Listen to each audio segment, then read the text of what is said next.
13 لائنوں والا قرآن مجید، صفحہ نمبر 844، 40 اور 4 44، صفحہ نمبر 844، آخری لائن، پارہ نمبر 30، رکوع نمبر 30، سورۃ الفیل۔ اعوذ باللہ من الشیطان الرجیم، بسم اللہ الرحمن الرحیم۔ الم تر کیف فعل ربک باصحاب الفیل الم یجعل کیدہم فی تضلیل وارسل علیہم طیرا ابابیل ترمیہم بحجارۃ من سجیل فجعلہم کعصف مأکول۔ اللہ اکبر، صدق اللہ العظیم۔ اعوذ باللہ، میں پناہ میں آتا ہوں اللہ کی، من الشیطان الرجیم، نہایت مردود شیطان سے، بسم اللہ، اللہ کے نام کے ساتھ، الرحمن جو بے حد مہربان ہے، الرحیم نہایت رحم والا ہے۔ اس سورت کا نام سورۃ الفیل اس کی پہلی آیت کے لفظ سے ماخوذ ہے۔ یہ الفیل پہلی آیت کے اندر یہ لفظ موجود ہے، اور اس میں ایک خاص واقعہ بیان فرمایا گیا ہے جس کا تعلق فیل یعنی ہاتھی سے ہے۔ واقعہ مختصر یہ ہے کہ نبی پاک صلی اللہ علیہ وسلم کی تشریف آوری سے 70 سال پہلے یمن کا بادشاہ ذو نواس اس کا نام تھا، اور اس نے ان لوگوں کو جنہوں نے یہ مشرک تھا اس دور میں، جن لوگوں نے عیسائی مذہب اختیار کر لیا تھا، اس وقت عیسائی مذہب درست مذہب تھا، تو اس نے ان کو جو ہے وہ گڑھے بنا کے آگ کے جلا کے ان میں ڈالا۔ یہ واقعہ سورۃ البروج کے اندر گزر چکا ہے۔ 20,000 افراد اس نے زندہ جلائے۔ تو ہوا یہ کہ اس کا ایک جادوگر تھا جو اس کا معاون تھا۔ جادوگر بوڑھا ہو گیا تو اس نے کہا جی آپ کوئی لڑکا مجھے دے دیں کہ میں اپنی جگہ اس کو تیار کروں اور وہ آپ کے کام آتا رہے، جیسے میں آپ کا خادم ہوں۔ تو اس نے ایک سمجھدار لڑکا بادشاہ نے منتخب کر کے بھیجا۔ یہ جادوگر جنگل میں رہتا تھا، تو راستے میں ایک گرجا تھا، تو یہ لڑکا اس گرجے سے گزرا، وہاں رونق دیکھی، اندر چلا گیا، تو راہب کی گفتگو سنی تو اس کا میلان اس طرف ہو گیا، تو اس نے عیسائی مذہب اختیار کر لیا۔ بہرحال یہ بات میں ظاہر ہو گئی، راز ظاہر ہوا، تو بادشاہ نے اس لڑکے کو قتل کرانے کی کوشش کی لیکن اس میں کامیاب نہ ہوا۔ آخر کار اس لڑکے نے خود کہا کہ میں آپ کو طریقہ بتاتا ہوں۔ طریقہ یہ ہے کہ مجھے ایک جگہ پہ کھڑا کر دیا جائے اور پھر آپ مجھ پہ تیر پھینکیں، یہ کہہ کر کہ اس بچے کے رب کے نام پر، بس میری موت ہو جائے گی۔ تو اس نے اس کے مطابق عمل کیا، نتیجہ یہ ہوا کہ یہ تیر تو اس کو لگا اور اس کی شہادت تو ہو گئی، لیکن جب اس نے یہ بات کہی کہ اس بچے کے رب کے نام پر، تو جتنا مجمع کھڑا ہوا تھا سب نے جو ہے وہ اللہ تبارک و تعالیٰ پر ایمان کا اظہار کر دیا کہ ہم اس بچے کے رب پر ایمان لائے۔ تو اپنی شہادت پہ بھی اس نے ایمان کی فضا بنا دی۔ اب ذو نواس پریشان کہ پہلے تو ایک کا مسئلہ تھا، ایک دو کا مسئلہ تھا، چند ایک کا مسئلہ تھا، اب یہ تو پوری قوم کا مسئلہ بن گیا۔ تو اس نے دھمکی دی کہ واپس اپنے مذہب پر آ جاؤ، لیکن لوگ تیار نہ ہوئے، اپنی آنکھوں سے ایک بات دیکھ چکے تھے، تو لہذا اس نے پھر خندقیں کھودی، آگ جلائی اور اس میں لوگوں کو بلاتا آتا تھا پوچھتا تھا کہ ہاں کس پہ ایمان رکھتے ہو، اور وہ کہتے جی اس بچے کے رب پہ ایمان رکھتے ہیں، تو ان کو آگ میں ڈال دیا جاتا۔ ایک خاتون آئی، اس کا بچہ تھا، اس سے پوچھا، اس نے کہا جی میں اس رب پہ ایمان رکھتی ہوں جو بچے کا غلام کا رب تھا، تو اس کے بچے کو لے کر آگ میں ڈالا گیا۔ تو بچے میں نے آگ سے کہا ماں گھبرائیو نہیں، جو مزہ یہاں ہے وہ دنیا کے باغات میں بھی نہیں۔ اللہ نے استقامت عطا فرمائی، اس عورت کو بھی ڈال دیا گیا۔ ذو نواس کو وہاں سے بھاگنا پڑا، جب وہ آگ مزید پھیلی تو جو کنارے پہ کھڑے ہوئے تھے ان کو لگی تو یہ بھاگ گئے، تو ذو نواس بھی یہاں سے بھاگا تو پانی میں ڈوب کے وہ مرا ہے، باقی لوگ آگ میں جلے، یہ پانی میں ڈوب کے مرا۔ اس کے بعد صورتحال یہ ہوئی کہ ذو نواس نے اپنے موت سے پہلے کچھ لوگوں کو قتل کرنا چاہا، تو 2 آدمی یہاں سے نکل کر قیصر روم کے پاس پہنچے اور اسے جا کے یہ کہا کہ اس طریقے سے عیسائیت پر ظلم ہو رہا ہے۔ تو قیصر روم نے حبشہ کے بادشاہ کو، بھی عیسائی مذہب کا تھا، اس کو پیغام بھیجا کہ مدد کرو ان کی۔ تو اس نے ایک لشکر بھیجا، 2 سردار اس میں تھے، ایک کا نام اریاد تھا، اریاد الف ریجی الف تو، اور ایک کا نام ابراہا تھا۔ یہ 2 سردار آئے، یہاں پہنچے، فتح کیا علاقہ، یمن کا پورا علاقہ فتح ہو گیا، عیسائی حکومت قائم ہو گئی۔ اب ان 2 سرداروں میں لڑائی ہوئی، جو ابراہا تھا مزاج میں اس کے حسد تھا، یہ اریاد کو برداشت نہیں کر سکا، تو لہٰذا دونوں میں لڑائی ہوئی، اریاد مارا گیا، ابراہا حکمران ہو گیا۔ اب ابراہا کی حکمرانی چل رہی تھی کہ نبی علیہ السلام کی ولادت کا وقت آ گیا۔ تو نبی علیہ السلام کی ولادت سے یہ 50-55 دن پہلے کی بات ہے کہ 22 محرم کا یہ واقعہ بیان کیا جاتا ہے، اور نبی علیہ السلام 8 ربیع الاول کو دنیا میں تشریف لائے۔ تو اس واقعہ میں جو واقعہ یہاں بیان ہوا ہے، اس میں بیت اللہ کی عظمت اور نبی علیہ السلام کی عظمت تو ہے ہی ہے، نبی علیہ السلام کی تشریف آوری پہ یہ حضرت کا معجزہ ہے، لیکن جو معجزہ اعلان نبوت سے پہلے ظاہر ہو اس کو ارہاس کہتے ہیں۔ ارہاس کے معنی ہے بنیاد رکھنا، تو یہ نبوت کی بنیاد رکھی جا رہی ہے۔ تو نبی علیہ السلام کی ولادت سے پہلے جو واقعات ہوئے ہیں، تو ان میں ایک اہم واقعہ حضرت کی نبوت کی دلیل کا یہ واقعہ بھی ہے کہ اصحاب فیل کی ہلاکت ہوا۔ یہ کہ یہ ابرہا اس نے دیکھا کہ لوگ جو ہیں وہ جا رہے ہیں مکہ مکرمہ کی طرف، پوچھا کیا کرنے جاتے ہیں؟ جی وہاں ایک اللہ کا گھر ہے، اس کا طواف کرتے ہیں، اس کی عبادت کرتے ہیں۔ تو اس پہ اس نے اس بیت اللہ کے مقابلے میں پوچھا کہ بیت اللہ کیسا بنا ہوا ہے؟ کہا جی وہ پتھروں کی عمارت ہے۔ تو اس نے بیت اللہ کے مقابلے میں ایک گرجا بنایا اور اس کو سونے چاندی سے مزین کیا، بہت خوبصورت کر کے اس کو بنایا، اور پھر لوگوں کو دعوت دی کہ وہاں بیت اللہ کی طرف جانے کی بجائے اس گرجا کی طرف آؤ، جہاں عبادت کے لیے جمع۔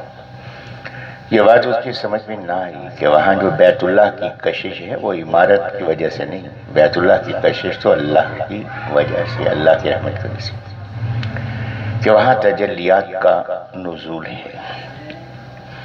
تو لہذا نتیجہ یہ ہوا کہ بنو کنانہ یہ عرب کا ایک قبیلہ ہے، اس کا ایک قافلہ گزرا، اس گرجے کو دیکھا، تو ان میں ایک آدمی نے جا کے وہاں حاجت کر دی۔ اب صبح پتہ چلا ابراہا کو کہ ایک رات قافلہ یہاں ٹھہرا ہوا تھا عرب کا، اور اس نے اس کی بے حد کی۔ اس کے ساتھ ہی پھر واقعہ یہ ہوا کہ ایک قافلہ قریش کا وہاں سے گزر رہا تھا، تو وہاں ٹھہرا، ضرورت کے لیے انہوں نے آگ جلائی، اللہ کا نظام ہے، وہ آگ جو ہے وہ وہاں سے نکلی اور گرجا میں پڑی، گرجا جل گیا۔ تو یہ قافلہ وہاں سے بھاگ گیا کہ وہی اس کی وجہ سے کہیں ہماری گرفت نہ ہو جائے۔ تو ابراہا نے قسم کھائی کہ میں اس وقت تک چین نہیں لوں گا جب تک کہ میں بیت اللہ کو گرا نہ دوں۔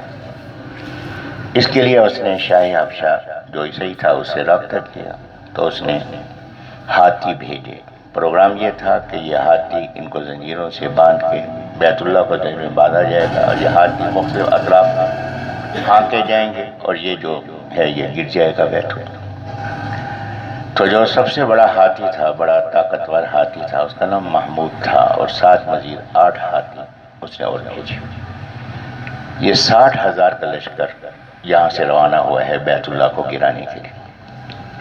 یہاں سے چلے تو راستے میں ایک عرب قبیلہ تھا، اس نے مقابلہ کیا لیکن ناکام ہو گئے۔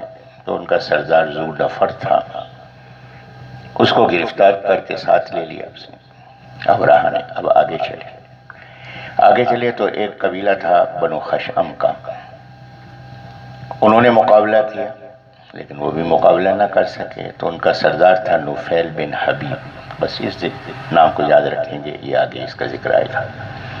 تو نفیل بن حبیب گرفتار ہوا، ابرہہ نے قتل کرنا چاہا لیکن پھر خیال آ گیا کہ ہم تو راستہ نہیں جانتے، تو یہ عرب ہے تو یہ راستے جانتا ہے، اس سے ہم راستے کی رہنمائی لیں گے۔ اس کو لے کر آگے چلے تو ایک مقام پہ یہ پہنچے، مغمس اس کا نام تھا، آج کل اس کو وادی محصر کہتے ہیں، یہ مزدلفہ کے ساتھ ہے۔ یہاں وہ پہنچا تو قریش کے اونٹ وغیرہ چل رہے تھے، ان اونٹوں کو پکڑ لیا، ان میں 200 اونٹ نبی علیہ السلام کے دادا عبد المطلب کے تھے۔ اب اس کے بعد اس نے رابطہ کیا، اور راستے میں ایک عجیب بات یہ ہوئی کہ راستے میں جب طائف سے گزرا تو طائف کے لوگوں نے کہا کہ آپ ہمیں کچھ نہ کہیں، ہم آپ کا ساتھ دینے کو تیار ہیں۔ تو لہٰذا یہ ہے کہ یہ ہمارا یہاں بت خانے ہے، بت خانے کا نام انہوں نے لات کے نام پہ رکھا تھا، لات بت تھا بڑا، تو یہاں لات کے نام پہ رکھا ہوتا، کہا ہمارے بت خانے کو نہ چھیڑیں۔ انہوں نے کہا نہیں، میں نے تو بیت اللہ کو گرانا ہے۔ تو انہوں نے اپنے ایک سردار ابو ریغال اس کا نام تھا، وہ ساتھ دیا کہ یہ آپ کی رہنمائی کرے گا۔ بس وہاں سے وہ چلے، اللہ کا نظام ہے، ابو ریغال کے راستے میں مر گیا، اور اس کو جس جگہ دفن کیا گیا عرصہ دراز تک وہاں لوگ آ کے پتھر مارتے تھے، جیسے جمرات پہ پتھر مارتے تھے ایسے اس پہ بھی آ کے پتھر مارتے تھے، تو اللہ نے اس کو تو یوں ذلیل کیا۔ بہرحال یہ جب یہاں پہنچے تو اب ایک آدمی بھیجا اس نے کہ قریش کو جا کے باخبر کرو کہ ہم حملہ کرنا چاہ رہے ہیں اور بیت اللہ کو گرانا ہے، تم ہمارے مقابلے میں نہ ہو، ہماری تمہارے سے کوئی دشمنی نہیں۔ وہ آیا، عبد المطلب کے پاس پہنچا، کہا کہ اس طرح سے پیغام ہے۔ تو عبد المطلب نے کہا کہ بھائی بات یہ ہے کہ یہ ہمارا گھر نہیں، یہ اس کا گھر ہے جس نے ابراہیم علیہ السلام کو نبی بنایا، تو یہ ابراہیم علیہ السلام کے رب کا گھر ہے، ابراہیم علیہ السلام سے اس نے اس کی تعمیر نو کرائی ہے، لہٰذا وہ اس کی حفاظت کرے گا۔ تو لہٰذا میرا مشورہ یہ ہے کہ جا کے اس کو کہہ دو ابرہہ کو کہ یہ حماقت نہ کرے۔ اس نے کہا آپ میرے ساتھ چلیں۔ تو عبد المطلب بھی تشریف لے گئے، بعضی روایات میں آتے ہیں کچھ اور قریش سردار بھی ساتھ تھے۔ جب اس کے پاس پہنچے تو عبد المطلب کو جب دیکھا تو اللہ نے بڑا حسن عطا فرمایا تھا، ایک وقار تھا، قد و قامت۔ تو ابرہہ اتنا متاثر ہوا کہ خود تخت پہ بیٹھا تھا، تخت سے نیچے اتر آیا تو عبد المطلب کے ساتھ نیچے بیٹھا، کہا جی فرمائیے کیسے آنا۔ اب اس کے ذہن میں تھا کہ یہ کوئی درخواست کریں گے کہ بیت اللہ پہ آپ حملہ نہ کریں۔ عبد المطلب نے کہا جی میں آیا ہوں اس مقصد کے لیے کہ وہ 200 اونٹ پکڑے گئے ہیں میرے، میں وہ واپس لینے کے لیے آیا ہوں۔ تو ابرہہ نے کہا کہ آپ کی شکل و صورت دیکھ کر، آپ کے انداز دیکھ کر میں بڑا متاثر ہوا، لیکن مجھے حیرت ہوئی کہ اس گھر کے آپ متولی ہیں، اس گھر کی آپ بات نہیں کر رہے، آپ 200 اونٹوں کی بات کر رہے، تو آپ کا مقام میری نظر سے گر گیا۔ اب دیکھیں اس بات پہ بھی غور کریں، اللہ تعالیٰ اشارات دکھاتے ہیں کہ دشمن ہے بیت اللہ کو گرانے آیا ہے، لیکن عبد المطلب کی عظمت کم ہوئی کس وجہ سے کہ انہوں نے بیت اللہ سے دستبرداری اختیار کی۔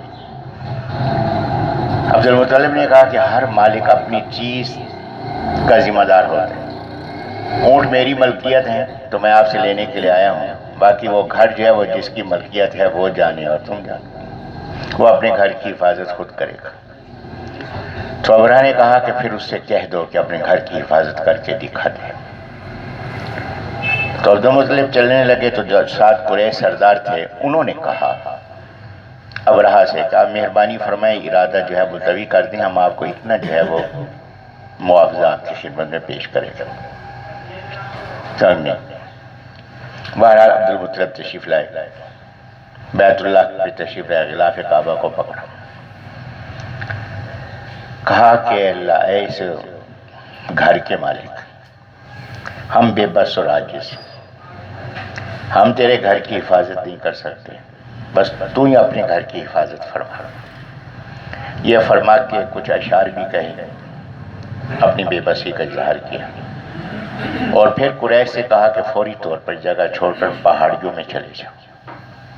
یہ لوگ پہاڑیوں میں منتقل ہو گئے، منتقل ہوئے، اللہ کا نظام ہے۔ تو ابرہہ اپنے لشکر کے ساتھ آیا، تو نفیل بن حبیب جس کا بھی میں نے ذکر کیا، ایک قیدی ساتھ چل رہا تھا راستہ دکھانے کے لیے، جب یہاں آیا تو جو بڑا ہاتھی تھا اس کے کان میں اس نے کہا کہ اگر تو خیریت چاہتا ہے تو واپس چلا جا، یہ اللہ کا گھر ہے، اللہ کی مخلوق تو اللہ کو پہچانتی ہے، نہیں پہچانتا تو بد نصیب انسان نہیں پہچانتا۔ وہ اونٹ وہ ہاتھی وہیں بیٹھ گیا، اس کو کھڑا کرنے کی کوشش کی، کھڑا نہیں ہوا، یہاں تک کہ آنکڑے مارے گئے، اس کو تیر کی نوک سے اس کو کھڑا کرنے کو کھڑا نہیں ہوا۔ اس کا رخ کرتے تھے یمن کی طرف چل پڑتا تھا، شام کی طرف کرتے تھے چل پڑتا تھا، عراق کی طرف کرتے تھے چل پڑتا تھا، جب بیت اللہ کی طرف کرتے تھے بیٹھ جاتا۔ بڑی کوشش کی، نہیں اٹھا۔ اس کے بعد یہ لشکر مزید جو ہے وہ حملہ آور ہوئے۔ اللہ کا نظام ہے کہ اللہ تبارک و تعالی نے سمندر سے پرندے جاری فرمائے، تو یہ پرندے آئے، کبوتر سے کچھ چھوٹے تھے، نہ پہلے کسی نے ان کو دیکھا تھا نہ اس کے بعد کبھی دیکھا گیا۔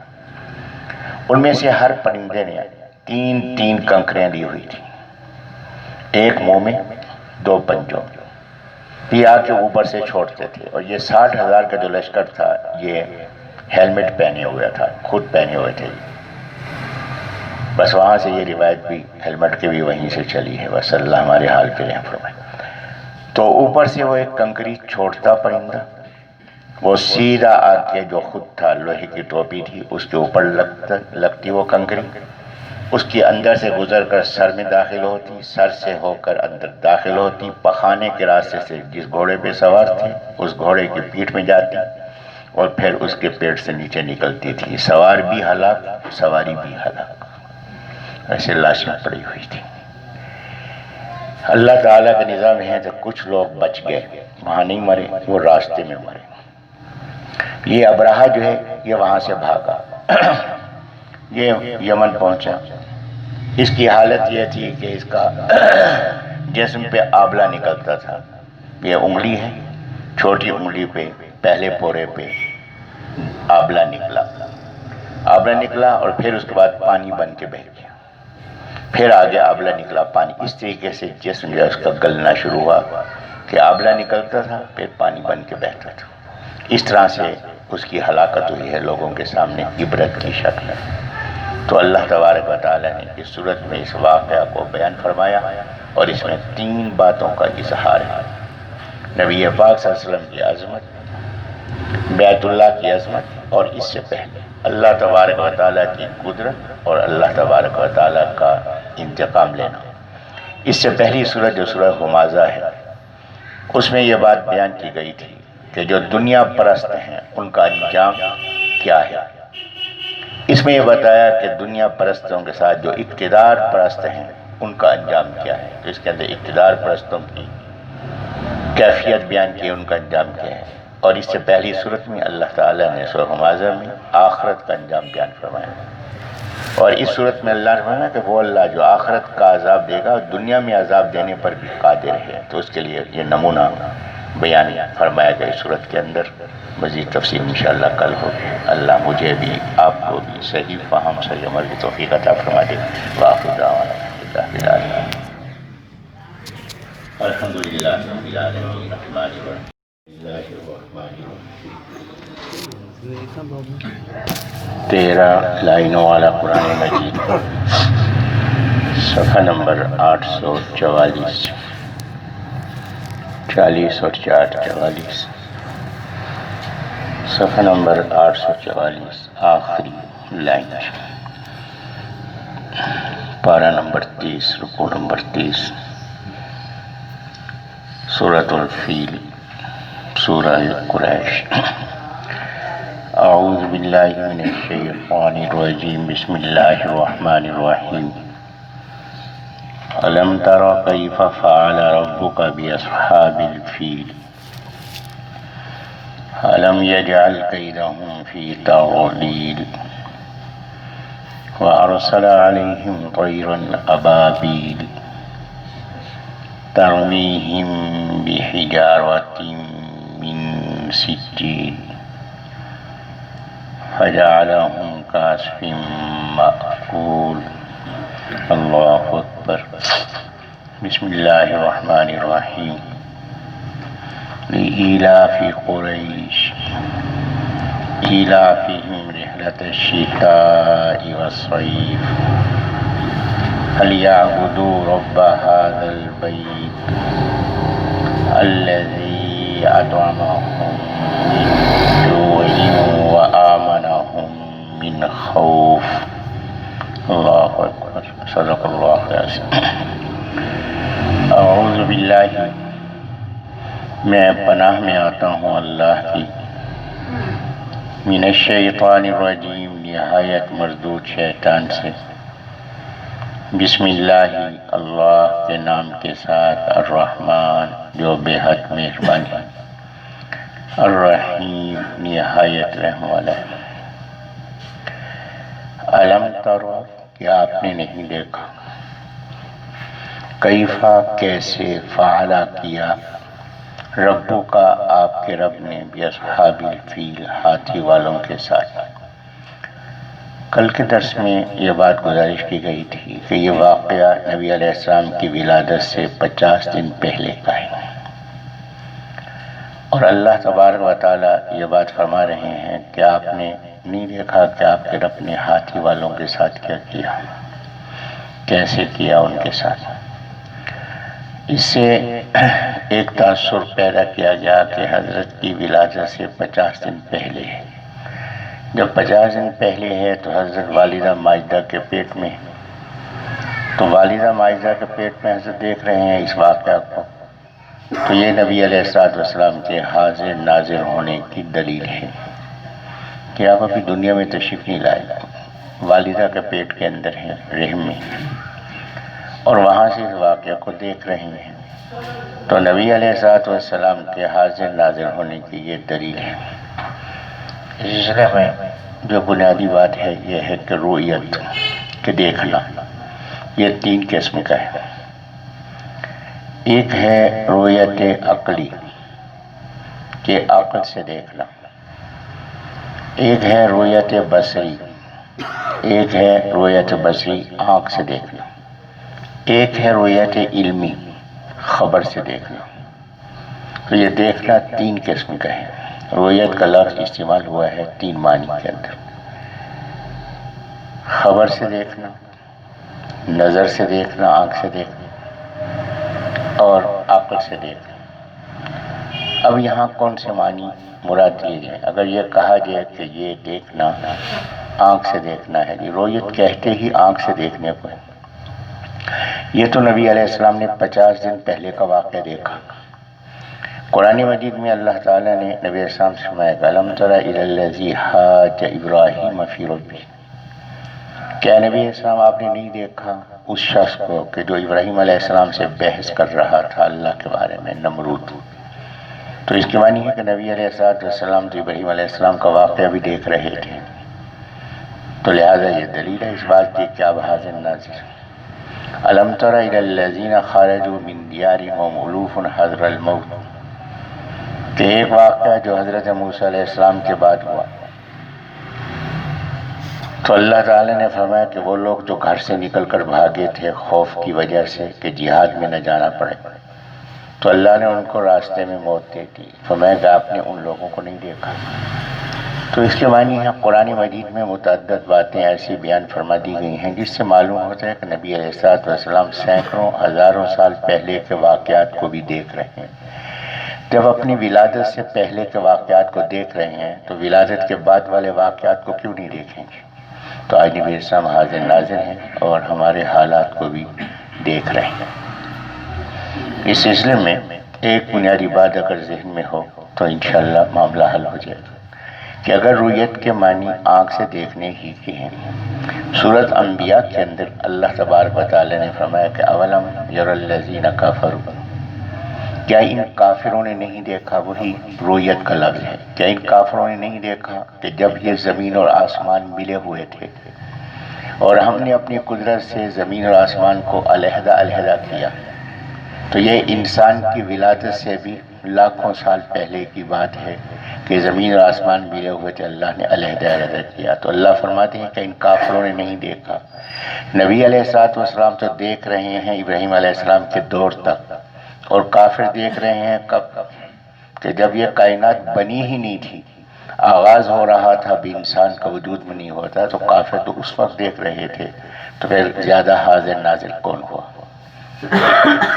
تو یہاں یہی معنی کریں گے کہ وہاں دیکھنے سے مراد آنکھ سے دیکھنا نہیں، وہاں دیکھنے سے مراد عقل سے دیکھنا ہے، کہ اللہ دعوت عقل دے رہے ہیں کہ کائنات پہ غور کرو کہ جس اللہ نے اس کائنات کو پیدا کیا یہ اس کی قدرت کا اظہار ہے۔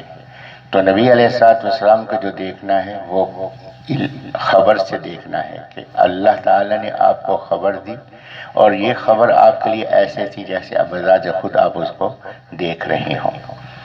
اس مقام پر جو دیکھنا ہے الم تری کیف فعل ربک باصحاب الفیل، یہ دیکھنا اس لحاظ سے ہے کہ یہ واقعہ عرب کے اندر انتہائی مشہور تھا، یہ ایسے تھا کہ جیسے کہ بالکل دیکھنے کی طرح ہو۔ نبی علیہ السلام تو عمر مبارک میں بڑے تھے، ام المومنین عائشہ رضی اللہ عنہا تو بہت چھوٹی تھیں۔ ام المومنین عائشہ رضی اللہ عنہا اور ان کی ہمشیرہ اسماء رضی اللہ عنہا فرماتی ہیں کہ ہم نے مکہ مکرمہ کے اندر دو اپاہج اندھوں کو بھیک مانگتے دیکھا ہے۔ یہ دو وہ تھے جو محمود ہاتھی کے خدمت گزار تھے، یعنی جو ہاتھی محمود جس کے اوپر ابرہہ سوار تھا، اور اس میں جو دو خادم اس کے ساتھ کام کر رہے تھے، تو یہ محمود جو ہے اس کا رخ جب پھیرا جاتا تھا دوسری طرف تو چلتا تھا، اور جب بیت اللہ کی طرف تو بیٹھ جاتا تھا، کہ نفیل نے اس کے کان میں کہا کہ دیکھ یہ اللہ کا گھر ہے، اپنے آپ کو ہلاکت سے بچا۔ تو یہ بات ہاتھی کو بھی محسوس ہو گئی، تو اس نے رخ جو ہے اپنا بدلا، تو بیت اللہ کی طرف رخ کرتے تھے اور نہیں چلتا تھا۔ تو یہ دو جو خدمت گزار تھے یہ فیل بان، یہ اس ہاتھی کو آنکڑے لگاتے تھے، کھڑا کرنے کی کوشش کرتے تھے۔ نتیجہ یہ ہوا کہ ہاتھی تو نہیں گیا، ہاتھی تو بچ گیا، لیکن یہ دو جو خادم تھے فیل بان تھے یہ اندھے ہو گئے، تو یہ اسی جگہ پر رہے، مکہ مکرمہ میں رہے، یہ تو اندھے اور اپاہج ہونے کی حالت میں تھے، اور فرماتی ہیں کہ ہم نے اس کو بھیک مانگتے ہوئے دیکھا ہے۔ تو اس سے بات معلوم ہوئی کہ یہ واقعہ عرب کے اندر مکہ مکرمہ کے اندر بہت مشہور تھا، بچے بچے کو یہ واقعہ معلوم تھا۔ تو اس لحاظ سے نبی علیہ السلام سے فرمایا کہ الم تری، کہ آپ اس بات کی خبر نہیں رکھتے کہ ایسا مشہور واقعہ جیسے کہ خود دیکھنے سے تعلق رکھتا ہو۔ پھر دوسری بات جو یہاں قابل غور ہے، یہاں یہ نہیں فرمایا کہ الم تری ما فعل ربک، کہ کیا کیا آپ کے رب نے، نہیں، یہاں ما کی وجہ کیفا کا لفظ استعمال فرمایا، کیفا کیسے کیا آپ کے رب نے ان کے ساتھ، کہ پوری کیفیت اپنے ذہن میں رکھو، اپنے دماغ میں رکھو کہ اللہ کس طریقے سے قادر مطلق ہے۔ اور یہاں جو اللہ نے کیا ہے اللہ تبارک و تعالیٰ کی قدرت کا اظہار ہے، اور نبی پاک صلی اللہ علیہ وسلم کی عظمت کا اظہار ہے کہ حضرت تشریف لا رہے تھے۔ اور یہاں ایک اور بات بھی قابل غور ہے کہ یہ قریش یہ بت پرست تھے، بیت اللہ کے جو متولی تھے یہ بت پرست تھے، 360 بت بیت اللہ کے اندر رکھے ہوئے تھے، اور جو حملہ کرنے والے تھے وہ عیسائی تھے، مذہب والے تھے۔ تو بت پرستوں کے مقابلے میں مذہب والے بہتر ہیں، لیکن اللہ تبارک و تعالیٰ نے مذہب والوں کو شکست دی ہے کس کے مقابلے میں؟ بت پرستوں کے مقابلے میں۔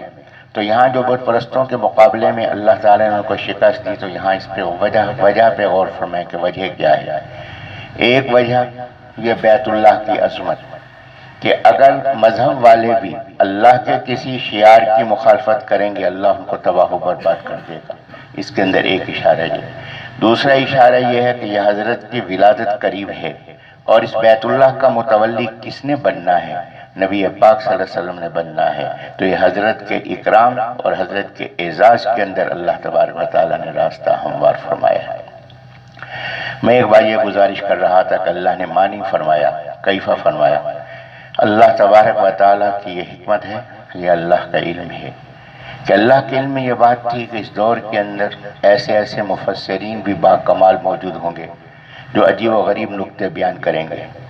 اس آیت کے حوالے سے کہا کہ یہ اللہ تبارک و تعالیٰ نے جو ہے یہ کنکریاں نہیں، بلکہ ہوا یہ ہے کہ اللہ تبارک و تعالیٰ نے قریش کی مدد کی ہے کہ عبد المطلب قریش کو لے کر پہاڑی میں چلے گئے۔ جب پہاڑی میں چلے گئے تو پہاڑی سے انہوں نے پتھر اٹھا اٹھا کر ان کو مارے، تو اللہ تبارک و تعالیٰ نے کیونکہ ان کو یہ قوت عطا کی، یہ حوصلہ عطا کیا، اس لیے اللہ نے اس کام اپنے ساتھ کی ہے۔ وگرنہ یہ ممکنات میں سے نہیں ہے کہ یہ ایسے پرندے جو پہلے کبھی دیکھے نہیں گئے وہ آئیں اور کنکریاں لے کر آئیں اور پھر کنکریاں ماریں اور ان کنکریوں سے جو ہے ہلاکتیں ہو جائیں، تو یہ اس انداز سے انہوں نے اس کا تجزیہ کیا ہے۔ تو اللہ نے یہاں لفظ ماں نہیں فرمایا۔ اگر لفظ ماں فرماتے تو ماں کے ایک معنی کیا کے ہوتے ہیں، ماں کے ایک معنی نہیں کے ہوتے ہیں، تو یہاں پھر ان کے لیے آسانی ہو جاتی۔ کہتے الم تری ما فعل ربک باصحاب الفیل، کہ آپ نے نہیں دیکھا کہ اللہ نے نہیں کیا اصحاب فیل کے ساتھ جو کرنا تھا، بلکہ یہ قریش نے کیا۔ تو یہاں اللہ تعالیٰ نے ماں کی وجہ کیفہ کا لفظ استعمال فرمایا کہ جس کے اندر ایک تو پوری کیفیت سامنے آ گئی کہ اللہ کی پوری قدرت کا اظہار ہوا ہے، اور دوسرا غلط فہمی کا امکان نہیں رہا۔ اگر اب کوئی خود غلط فہمی میں مبتلا ہو تو اس کا علاج کوئی نہیں۔ تو اللہ نے یہ بات فرما دی کہ الم تری، کہ آپ نے نہیں دیکھا۔ تو یہ دیکھنا عقلی لحاظ سے بھی، لیکن نبی علیہ الصلوۃ والسلام کا عقلی لحاظ سے نہیں، نبی علیہ الصلوۃ والسلام کا دیکھنا خبری لحاظ سے ہے۔ ایک تو یہ واقعہ وہاں مشہور تھا، دیکھنے کی طرح سے تھا، لیکن اللہ تعالیٰ نے نبی علیہ السلام کو وحی کے ذریعے سے بھی اس سے آگاہ فرمایا۔ تو حضرت کا دیکھنا شہرت کے لحاظ سے بھی اور حضرت کا دیکھنا وحی کے لحاظ سے بھی، تو حضرت کا دیکھنا جو ہے وہ اس لحاظ سے قطعی اور یقینی ہے کہ وحی سے دیکھنا اس کے مقابلے میں تو قطعی یقینی صورت ہو نہیں سکتی۔ تو میں کہ الم تری کیف فعل ربک باصحاب الفیل، کہ اللہ نے کیا کیا، کہ آپ نے نہیں دیکھا کہ اللہ نے اصحاب فیل کے ساتھ کیا کیا۔ تو اے نبی علیہ السلام جب آپ نے اس کو دیکھا، یعنی وحی کے ذریعے ہم نے آپ کو بتا دیا، تو اس بات کو آپ لوگوں کے اندر عام فرما دیں۔ آپ کی زبان مبارک سے کیونکہ خلاف حق بات نکل نہیں سکتی، اس لیے آپ کی زبان مبارک سے جب لوگ سنیں گے تو یقیناً ایسے ہوگا جیسے انہوں نے خود اپنی آنکھوں سے دیکھا ہے۔ فرمایا کہ علم یجعل، کیا اس نے نہیں کیا قیدہم، ان کی تدبیر کو، قید مکمل تدبیر، فی تضلیل، غلط ہونے کی حالت میں، کہ وہ اپنی طرف سے تدبیر کر کر آئے تھے کہ ہم یہ ہاتھی لے کر جا رہے ہیں۔ اس سے پہلے ہاتھی کسی لڑائی میں استعمال نہیں ہوئے عرب کے اندر، یہ پہلی لڑائی ہے جس کے اندر ہاتھیوں کا استعمال کیا ہے۔ اور پلاننگ کیا تھی، ان ہاتھیوں کو لے جائیں گے اور ان ہاتھیوں کے ساتھ زنجیریں باندھیں گے اور اس کا دوسرا کنارہ بیت اللہ کے ساتھ باندھیں گے، پھر ہاتھیوں کو مختلف اطراف میں ہانکیں گے۔ جب یہ ہانکے جائیں گے تو یہ بیت اللہ کی عمارت جو ہے وہ نیچے کو گر جائے گی۔ تو ایک پوری پلاننگ، ایک پورا منصوبہ تھا جس کو اختیار کیا گیا تھا۔ تو اللہ فرماتے ہیں کہ اللہ تبارک و تعالی نے ان کے منصوبے کو، ان کی تدبیر کو، کہ اللہ نے غلط نہیں کر دیا، تضلیل، کہ پوری طرح سے مٹا کر رکھ دینا، اصل جگہ سے ہٹا دینا، کہ اللہ تبارک و تعالی نے پوری طرح سے ان کی اس تدبیر کو ناکام کر دیا۔ اور اللہ نے اس کو ناکام کیسے کیا؟ وَأَرْسَلَ، اس نے بھیجے، علیہم، ان پر، طیراً، پرندے، ابابیل۔ تو اس کی وجہ سے ہمارے ہاں مشہور ہے کہ یہ ابابیل پرندہ تھا جو آیا ہے۔ تو ابابیل پرندہ جو ہمارے سامنے ہے یہ اور ہے۔ یہاں ابابیل کے معنی اس مخصوص پرندے کا نام نہیں، یہاں ابابیل کے معنی ہے عربی زبان میں جھنڈ، کہ جھنڈ جو ہے اس کے لیے ابابیل کا لفظ استعمال ہوتا ہے۔ کہ اللہ نے پرندے بھیجے جو جھنڈ کے جھنڈ تھے، کثیر پرندے تھے، اور ایسے پورے اکٹھے کے اکٹھے جو تھے وہ اٹھتے ہوئے آئے۔ اور یہ پرندے اس طریقے سے آئے کہ اس سے پہلے نہ کسی نے ان پرندوں کو دیکھا ہے، نہ اس کے بعد کسی نے ان پرندوں کو دیکھا ہے۔ یہ کبوتر سے قدرے چھوٹے تھے اور سرخ تھے سرخ ان کے پنجے تھے، زرد ان کے منہ تھے، اور یہ سیاہ اور سبز رنگ کے اندر یہ پرندے تھے۔ تو یہ آئے ہیں کہ ہر پرندے کے پاس 3 کنکریاں تھیں، ایک منہ میں، 2 پنجوں میں، ایک کنکری اوپر سے چھوڑتے، اور یہ لوہے کی ٹوپی پہنے ہوئے، یہ 60,000 کا لشکر، اوپر ٹوپی پہ یہ کنکری پڑتی تھی اور ٹوپی سے سر میں داخل ہوتی تھی، اور سر سے ایسے گزرتی ہوئی، اندر سے گزرتی ہوئی پخانے کے راستے سے نکل کر جس چیز پہ سوار تھے، گھوڑے پہ سوار تھے، تو اس گھوڑے کی پیٹھ میں داخل ہوتی تھی، پھر اس کے پیٹ سے نکل کر زمین میں داخل ہو جاتی تھی۔ فرمایا کہ اس انداز سے اللہ تبارک و تعالیٰ نے ان کو ہلاک کیا۔ فرمایا کہ وارسلہ، اس نے بھیجے، علیہم ان پر، طیرن ابابیل، جھنڈ کے جھنڈ پرندوں کے۔ یہ جھنڈ کے جھنڈ کیا کرتے تھے؟ فرمایا ترمیہم، یہ پھینکتے تھے ان پر بھی، حجارۃ، پتھر۔ فرمایا کون سے پتھر؟ کہ سخت پتھر نہیں، من سجیل، مٹی کے بنے ہوئے پتھر، کہ مٹی کو گرم کیا جائے تو یہ جو ٹھیکرے بنتے ہیں، فرمایا کہ اس قسم کے پتھر تھے، جو اللہ کی قدرت کا بھرپور اظہار تھا کہ ان پتھروں سے اس قدر جو ہے وہ ہلاکت اللہ تبارک و تعالیٰ نے فرما دی۔ فرمایا کہ یہ پورا کا پورا لشکر یہ کس کیفیت میں تھا؟ فجعلہم، پس بنا دیا ان کو، کعصف مأکول، کھایا ہوا بھوسا، کہ بھوسا ویسے ہی چیز ہے ایسی کہ جو بکھری ہوئی ہوتی ہے، لیکن جب جانور کے سامنے یہ بھوسا ڈالا جائے اور جانور اس کو کھائے اور اس کو پاؤں سے پامال کر دے، تو جس حالت کے اندر پھر اس کے اوپر پخانہ کرے، پھر اس کے پخانے کے اجزاء منتشر، فرمایا کہ اس کیفیت کے اندر یہ سارے کے سارے پڑے ہوئے تھے۔ صرف ابرہہ یہاں سے بھاگا ہے اور کچھ افراد اس کے ساتھ بھاگے ہیں جو بچے ہیں۔ یہ 2 فیل بان تو یہاں اندھے اور اپاہج ہو گئے، باقی اکثریت ایسے ہلاکت کی کیفیت میں تھے۔ اور اس کے بعد جو تھے، جو افراد وہاں سے نکل کر گئے، اللہ نے ان کو مختلف امراض کے اندر مبتلا کیا۔ اور ابرہہ کی ہلاکت جو ہے یوں ہوئی کہ اس کے جسم کے ایک کنارے سے، انگلی کے کنارے پہ، پورے پہ آبلہ ہوا اور آبلہ ہونے کے بعد پانی بن کر یہ بہہ گیا۔ اس کے بعد پھر دوسرے پورے پہ ہوا، تو اس طرح سے اس کا جسم جو ہے وہ تھوڑا تھوڑا کر کے اللہ نے اس کو یوں ہلاک کیا ہے۔ تو فرمایا کہ بسم اللہ الرحمن الرحیم، لإیلاف قریش، قریش کی مانوسیت کے لیے۔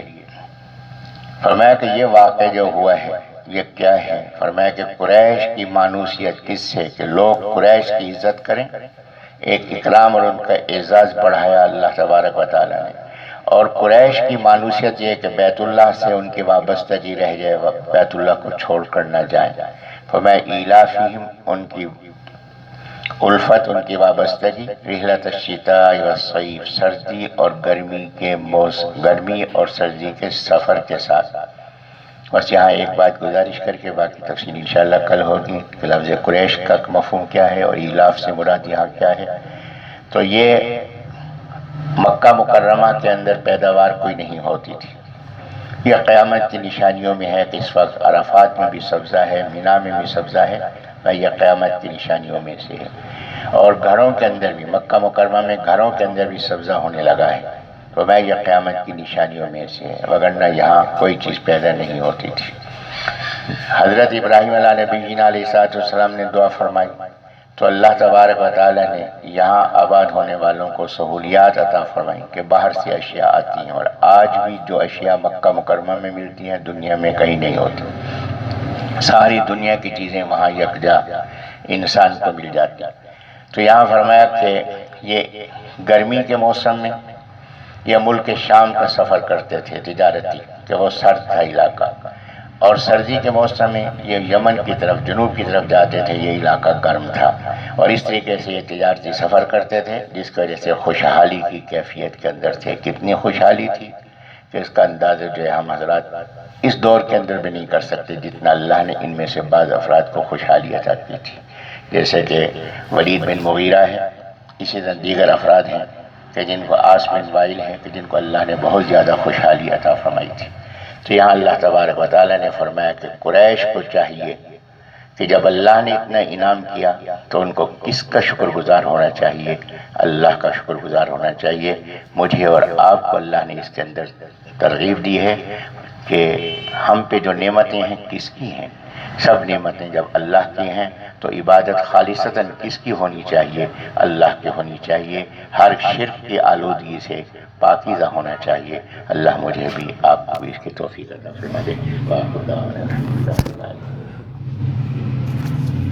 الحمدللہ رب العالمین الرحمن الرحیم مالک یوم الدین۔